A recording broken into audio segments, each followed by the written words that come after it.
He's Tony. I'm Mike. We're here to watch Will Burn. Episode 31, Excalibur. 1981 fantasy, directed, produced, and co-written by Sir John Boorman. He was knighted in January of this year. Oh. Yeah, Well, yeah. Kudos, John. Yeah, and appropriate. I gotta be honest, I didn't know he was still alive. So, John Boorman also did Deliverance, Yeah. Zardoz, and what else? Oh, Of God. A bunch of bad movies. Don't This is not one of them. Yeah, no. I love John Boorman. I really do. But he is the quintessential hit or miss director. If he misses by 5 fucking miles. If he hits, man, he hits it like a sledgehammer. And yeah, this is most definitely one that he landed square on. I actually think this is by far his best movie. It may not be his most famous movie, but Zardoz, you brought up. Mm-hmm. It's a film that's ridiculed a lot. Everybody has seen the Sean Connery meme where he's wearing his, mankini red onesie with the giant hair braid.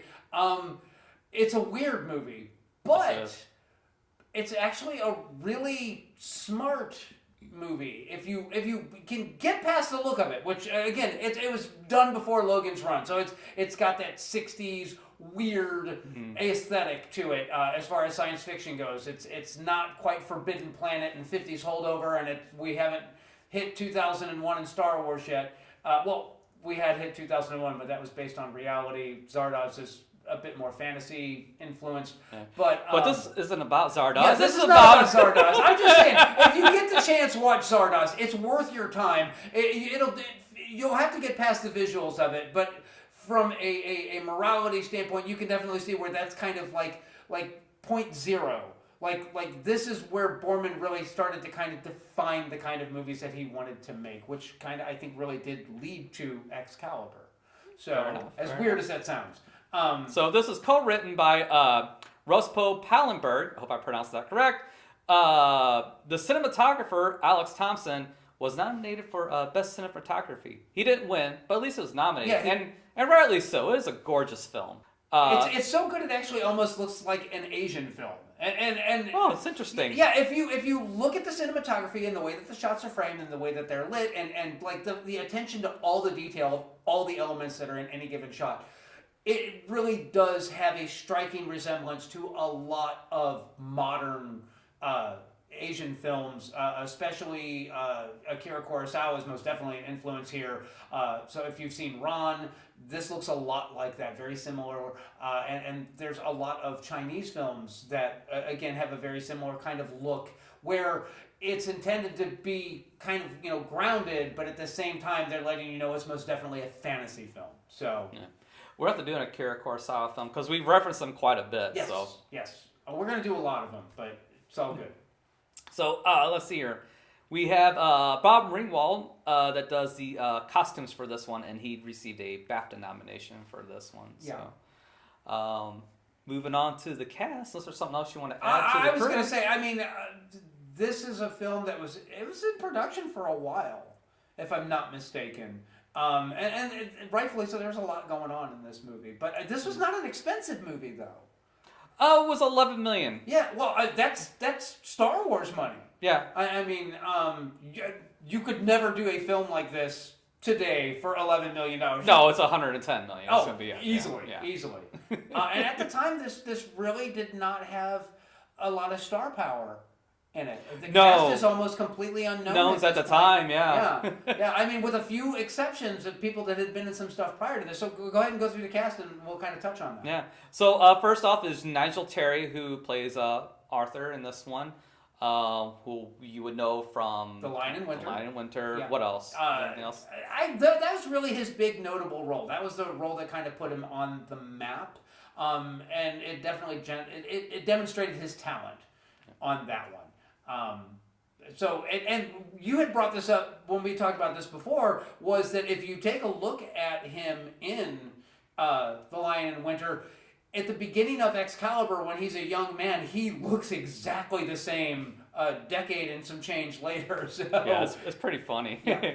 So next we have Nicole Williamson as Merlin, Helen Mirren as Morgana, Nicholas Clay as Lancelot, Gabriel Byrne. Yeah. Okay. Yeah. I always never knew how to pronounce his name. It's Gabriel Byrne or Byrne. Yeah. As Uther Pendragon, Sherry Lungi as Guinevere, Patrick Stewart, one of his earliest appearances. Yes, yeah. I think this is his first appearance in a film that was distributed over here. He had been a Shakespearean actor prior to this, and he did this one, and then he went on to do Dune a few years later, and that was all before he landed the role of Captain Jean-Luc Picard on Star Trek The Next Generation. So. And his performance is very Shakespearean. As a matter of fact, a lot of the performances are very Shakespearean. Yeah. So anyway, he plays Leo de Grance in this one. Liam Neeson, which everybody knows now is a household name, but back then he wasn't. Yeah. This as Gawain. Gawain, yeah. Thank you. And I'm pretty positive this is his first film role as well, because this predates Krull. Which Krull was 82. Yeah. So yeah, by 1 year. Yeah. The bit players went on to major careers. But the only other thing that I can think of that I've seen Nigel Terry in was Doctor Who. Nicole Williamson, he went on to play in The Exorcist 3. He's the very underdeveloped Father Merrin in The Exorcist 3. You know, funny you used to mention that, because I think it's this director, or maybe it was the director of 3,000 Miles to Graceland. One of these guys actually did Exorcist 2. Directed Exorcist 2. Actually, I think it was John Borman. Yeah. Exorcist 2, The Heretic. Yes. We don't talk about it, but we just want to say that Linda Blair looked really hot, and James Earl Jones was in that. Oh, I don't remember that. I've seen bits and pieces of that movie. I never actually watched it from beginning to end.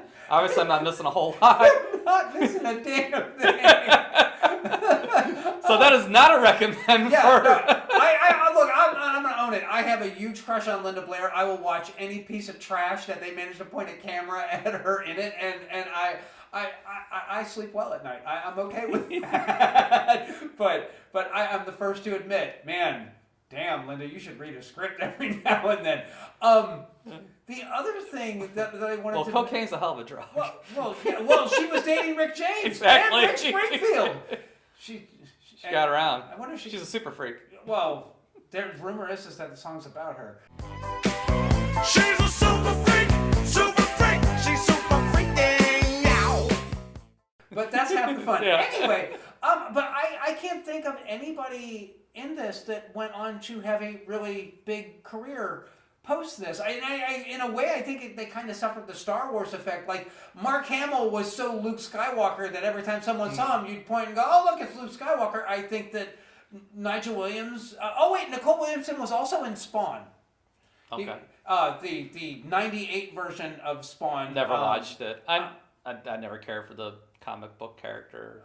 Or let me rephrase that. I never got into the comic book character. So Cagliostro, I think his name was. I'm not positive. Anyway, if you're a Spawn fan, you'll recognize him from there. Yeah. But well, I mean, you see, nobody went on to do a whole lot, but I mean, still, Patrick Stewart is now a household name. Sure. Well, not because of film, but because of Star Trek, obviously. I should say none of the stars went on to do it. The main stars, yes. Main stars, okay. Yeah. So which is odd because they all gave such wonderful performances in this. Yeah. So yeah, there's absolutely not a dud in the bunch. No. Every performance is fantastic. Even the bit ones, even the ones that have just one or two lines here and there, because you have Urians, and he's great. Rise, King Arthur. I am your humble knight, and I swear allegiance to the courage in your veins. So strong it is, its source must be Uther Pendragon. I doubt you no more. He's throughout the film several times, but I can't remember seeing him in anything beyond this. There's Sir Ector. There's Kay. Kay was which was Arthur's stepbrother. He had several roles and stuff. You'll recognize him. He's one of those. Oh yeah, that guy from That Thing actors. And if you watch a lot of British cinema, you'll see him in a bunch of things. Arthur's adopted father. Again, he's another one of those, that guy from That Thing actors. But so I guess Tear into the plot however much you want or less as you want. I'm just going to do a really brief overview of the plot. And it's because, really, if you're not familiar with the legend of King Arthur, I got nothing for you. There's so many versions of the story where this is the first movie that I've seen that actually tries to incorporate all of them in there. This is a masterpiece of efficient storytelling. What John Boorman manages to get across in a single scene and how much he packs into it is pretty amazing. And this is legitimately Arthur from conception to death. So literally, yes. Yeah, so yes. I mean, it is, and yet at the same time, it doesn't feel like a music biopic. Where so they managed to get into the nitty gritty of who Arthur was as a man. But this is based on Du Mort d'Arthur, which is the death of King Arthur. That's what is that translates as? Yeah. Oh, I didn't know that. Yeah. Okay. So appropriate. So and this basically starts off with England is divided without a king, and Uther is the strongest and bravest of all the knights that are rummaging around in Britain, beating people's asses left and right. So Merlin decides that he's definitely the one. He should be the one who could potentially unite the kingdom. So he gets Excalibur from Merlin, who got it from the Lady of the Lake. And they have a treaty with Cornwall. And when they go to celebrate the treaty, Cornwall has his lovely wife, Igraine, who's John Boorman's daughter, dance for them to entertain, because, no MTV, no MP3s, they didn't have vinyl. They didn't even have pole back then. Igraine dances for them, and after she does her dance, Uther is overwhelmed by lust, and he must have her, and he insults Cornwall, and basically the fighting starts up again, and Uther makes a deal with Merlin that, he must have her, and Merlin makes the deal, whatever is used of your lust shall be mine, swear it, and Uther does. So he basically agrees that if Igraine conceives, that Merlin is going to get the child. I'm getting way deep in the woods. Yeah, so not to get too granular. Anyway, we get to see the death of Uther. We get to see Arthur claim his place as the rightful king and heir. By pulling the sword from the stone, so that legend is in there. The sole person who can pull the sword from the stone. We get to see Arthur be knighted. We get to see Arthur basically win all the wars and unify England, and we get to see him build the Round Table in Camelot. We get to see his marriage to Igraine. We get to see his first duel. Not Igraine. I'm sorry. With Guinevere. Wow, that was. It's all right. Yeah. All right. I'm here for you, buddy. Yeah. But once we get past all that, we get to see the rise of the Knights of the Round Table, and then we get to see the fall of the Knights of the Round Table because of Lancelot and Guinevere giving into their lust for each other, and we get to see the birth of Mordred. We get to see his attempt to take the throne. We get to see the quest for the Grail. We get to see finally Percival actually getting the Grail, and then we get to see the final duel between Mordred, Morgana, Merlin, and Arthur, and how that all plays out. And if I have to get any more granular than that, just watch the damn movie, because it will take me as long to tell you the story as it would take you to actually watch the film. There really is that much going on in that film, and yet it does in 2 hours and 20 minutes, I think is what it is. Yeah. So all that plot, which we heavily glossed over, and then with all that, there's character development for half the cast. Yeah. Half the cast has an arc in this thing. Yes. So I mean, like you said, it is efficiency to the max. Yeah. I can't think of another film that delivers this much story in this little screen time. So it's kind of it really is a masterpiece of film. As far as that goes, it has got to be one of the most efficiently written films, or as far as how much information they're getting across.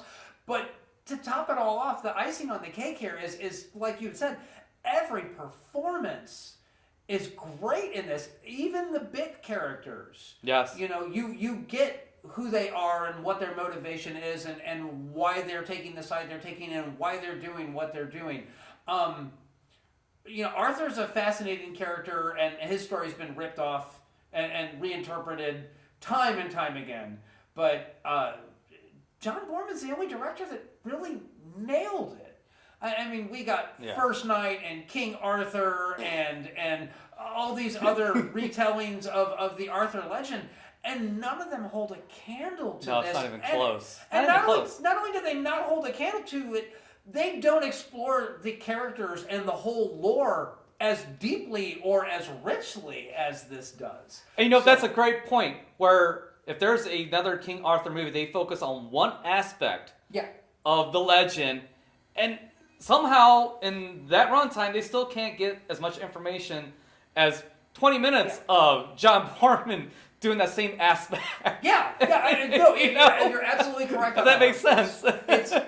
It's kind of like I said, it's amazing to watch. It's one of those you sit down and you watch 30 minutes of it, and then you're like going, how long have I been watching this? And then you look at the clock and you're like, oh shit, 15 minutes. All right, I'm going to sit here a bit longer. This is legitimately one of my favorite films of all time. It's actually the film that more or less made me fall in love with cinema and really? Yeah. This is your first, almost your first love? Or this was first? A lot of people assume that it's Star Wars. I was 6 when Star Wars came out, and I remember seeing it in the theater. But it came, it went, it did its thing.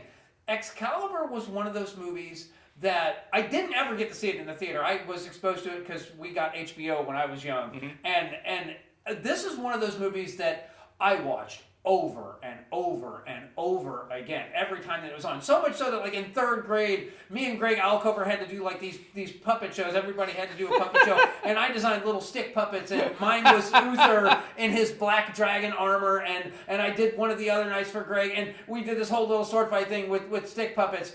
So yeah, this and The Dark Crystal are the 2 movies. Like The Dark Crystal was the first film that I saw in the theater more than once, but this was one of those movies that I came back and watched this film over and over and over again. And Star Wars was re-released, and as when I was older, that's when I actually caught Star Wars. I think it was like their 5-year re-release of it, and that was actually when they changed the beginning from just Star Wars to A New Hope, Episode 4. If you don't remember any of that, then go back and just take a look at all the revisions that were done to Star Wars before the special editions. You'll see what I'm talking about. Anyway, I'm not going there. But no, this was a movie that also made me fall in love with the genre of fantasy. And the other thing about this was that it wasn't until Lord of the Rings that we got another fantasy film that was this good. And there are a lot of garbage fantasy films from the 80s. The only other movie I can think of that kind of holds up to this is Conan. And Conan's not a great fantasy film, but it's a consistent film in that they knew the world that they were doing. They did their own kind of spin on it. It doesn't follow the books very literally, but it was immersed in itself. It wasn't tongue-in-cheek. It wasn't, it's a dumb fantasy film, so we can get away with doing stupid stuff that we don't have to explain. It was internally consistent, like this one. Yeah, which, everything's, Arnold Schwarzenegger, it's just going to be some stupid action film. No, far from it. Yeah. There's a lot of good stuff going on in Conan, and it's worth a watch. Yeah, so, and the other thing is, this is the movie that made O Fortuna a household, like, everybody recognizes the piece of music. Yes, yeah.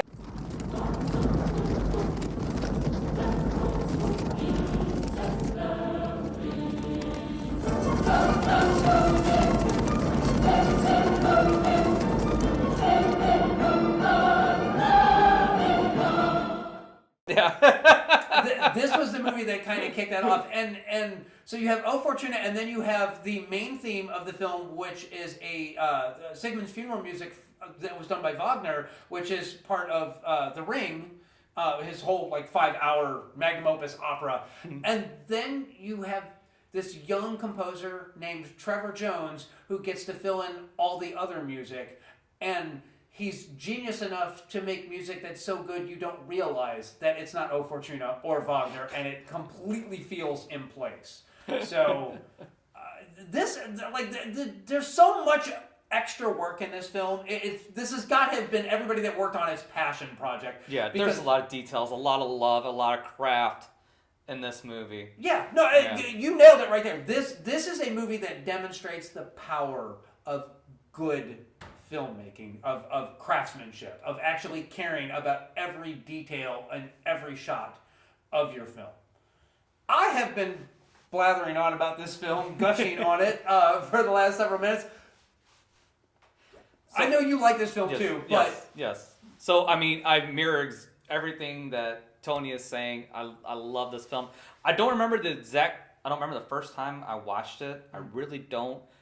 But I do remember, like, instantly falling in love with it and be like, wow, this movie has, like, everything from the Arthurian legend in one film cohesively, and it's just a flipping masterpiece. I mean, I don't know what else to say for that.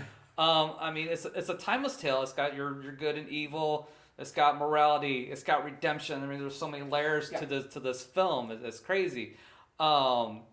And then one thing I do like about this too, which may turn off some people, but I think it's a part of the charm of it, is kind of that old-timey style that's filmed in, and the kind of stage play performances, the very Shakespearean delivery of these lines, I think helps make it feel timeless, because now instead of it feeling like it's a 1980s film, now it feels like somebody just telling you a story, and instead of you like picturing in your head, you're picturing on the screen instead. So I don't think this film will ever age in that regard. No, it hasn't aged in 40 years. It's never going to. And the funny thing about this was I sat down to watch this with my eldest, Tony, and he was like, what are we watching? And I'm like, this is Excalibur. He's like, this is Excalibur? And I'm like, yeah. And he's like, I didn't think it was going to be anything like this. And I'm like, that's kind of the point. He's like, I didn't expect it to be this adult. And I'm like, yes. It's very adult. It has blood. It's got violence. It's got boobies. It's got betrayal. It's got literally everything. Yeah. It has everything. And there's nothing this film doesn't have. It's so good. The weird thing about it is that even when I was like in 1981, I would have been exactly 10 years old. Mm-hmm. And even then, because of the material that's in this film, my parents didn't care that I was watching it because it's not done in a gratuitous or a offensive way. It's just part of the story. So I know that sounds strange, but there is a big difference between, violence as a plot point and gratuitous violence just for its own sake to try and gross out or freak out the audience that's watching it. And because this film handles its subject matter so, I don't know. Some of it's almost very matter of fact. Yeah. As to not pull attention to itself. Because you see plenty of arms and limbs get severed and things like that. And there's plenty of blood. And like you said, there is nudity, but it's just... It's not flagrant. Yeah. Yeah, it's not appropriate. Yeah, it's very appropriate, and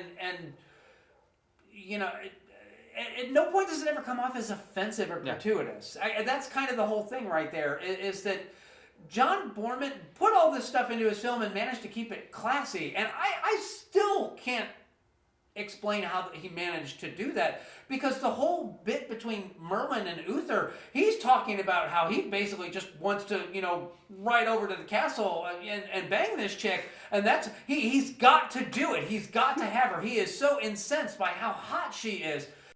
So, you need me again now that my truce is wrecked. Years to build and moments to ruin, and all for lust. For Igraine. One night with her. You don't understand, you're not a man. He doesn't know anything about her. I don't think that he actually spoke to her prior to that. They had no lines of dialogue between them. And when he, goes to town and it's right there in your face, he's there in a full suit of armor. He's having sex with Igraine. And most uncomfortable sex ever. And yet, weirdly, it doesn't come off as titillating. No, not at all. It comes off the way it's supposed to come off. Very rapey.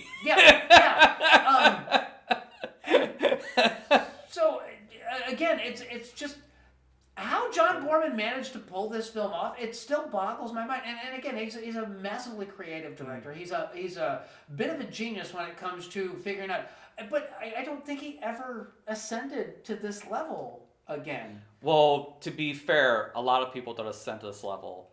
Even top directors hardly ascend to this level. So, I mean, what are you gonna do? I mean, if you can have one masterpiece, I'll take this any day of the week as my masterpiece. If I'm a one-hit wonder, I'll take Excalibur all day long. Well, and, you know, you say that, but I mean, like Deliverance. Everybody knows Deliverance. Yeah. And people that don't even know Deliverance know Deliverance. If you've ever heard anybody say, "I want you to squeal like a pig," that's Deliverance. Yeah.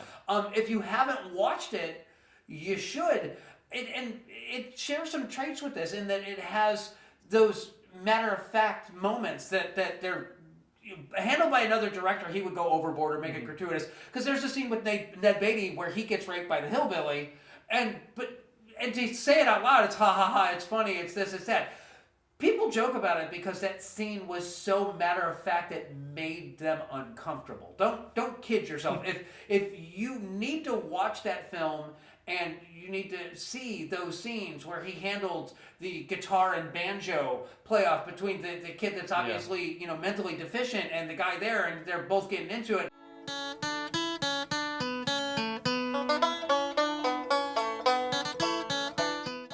But the kid doesn't register any of it because he's just kind of an idiot savant. And the rape scene with them, and the fact that they're being chased by hillbillies that are trying to kill them through the whole film. It's a very A to B to C kind of movie, but there's such depth to what he's putting in front of the camera. And so that's probably the closest he ever came to being this good, and it was the film that he did before this. It's also the film that kind of gave John Borman that blank check to, hey, do whatever you want to do next. Yeah. It's a hit. It made Burt Reynolds a big star, made Ned Beatty a big star at that point. I don't know if they were stars at that point or not. I'm not that familiar with it. I'd say Burt Reynolds is coming up.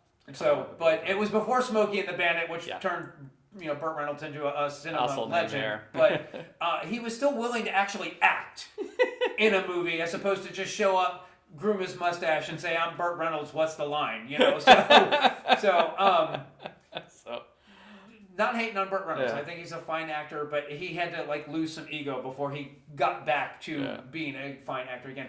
Anyway, so I mean, we could go on and on about how great this film is. So the only other King Arthur movie I can think of that's not, I wouldn't say as good, but very enjoyable, isn't even a serious movie. It's Monty Python and Holy Grail, which is a whole other thing. So you should absolutely check that out and watch that. And as far as my other fantasy recommendations, obviously Conan the Barbarian, which came out in '82, so a year later. Crawl, which came out in '83, which is a sci-fi fantasy. Yeah. Not quite the same thing. I'm stretching here. And then a guilty pleasure of mine, and this is definitely a guilty pleasure because it's not a good movie, is The Sword and the Sorcerer in 1982. The one with the sword that shoots the blades out. Yeah. Yes. He's 3 swords and 2 of them don't come back. So it's a hokey, cheesy ass movie, but I do get a kick out of it. I do watch it. I'm not gonna lie. I'm not gonna be all film snobby on this one. I'm gonna tell you right now, there is a plethora of shitty fantasy films that this movie kicked off throughout the 80s, and I tried to watch as many of them as humanly possible. Everything from Ator to Death Star. Recommends then. Oh God, recommends. Okay, if you're looking for something this good, this serious, you're going to have to skip all the way up to 2000 and watch Lord of the Rings because nothing else comes close. And you will need to watch Conan the Barbarian. As a fan of this genre, I'm going to say you'd mentioned The Sword and the Sorcerer. There's also Red Sonja. There's Red Sonja, yeah. There is Hawk the Slayer. There is... Don't hate on Hawk. I'm not. It's a... What's the word I'm looking for? It is an ambitious film failed by its budget and talent. Yes. And if you my laugh is an endearing laugh. I love it and loathe it in the same breath. I bought it on Blu-ray, and I proudly watch it, but I watch it to laugh at it, and I have no shame in that whatsoever. We Garagenberg that bitch, didn't we? No, we were going to. We have not Garagenberged it yet. I bought it, and then Okay. the weekend that we were supposed to do it, it wound up getting really cold. And Oh, we watched it inside. Yes. Okay, that's right. So don't Yeah. hate on Hawk the Slayer. Yeah.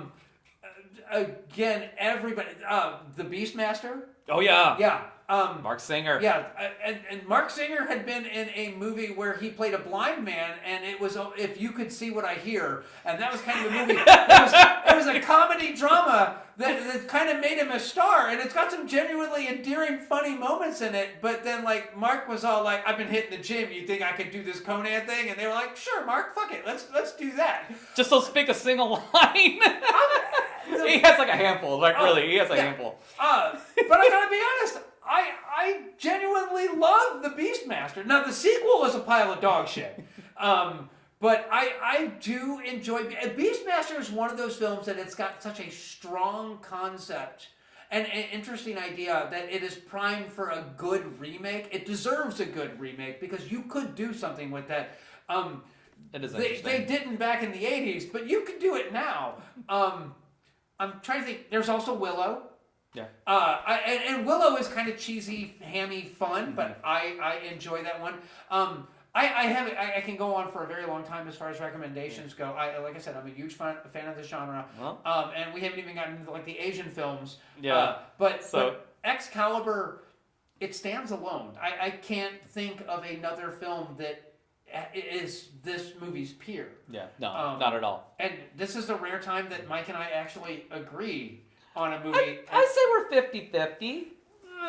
25-75. I love a movie, and you'll be like, I can't recommend it to most people. I enjoyed it, but I wouldn't recommend it to most people. So, well, again, So you're, and I'm sorry, I'm not trying to say this in an offensive way, but you're kind of snobby on your film. So Yeah. I'm trying to look at it from more of a general arts perspective, where I'm slowly becoming a snob. I'm still trying to look at it from the other perspective.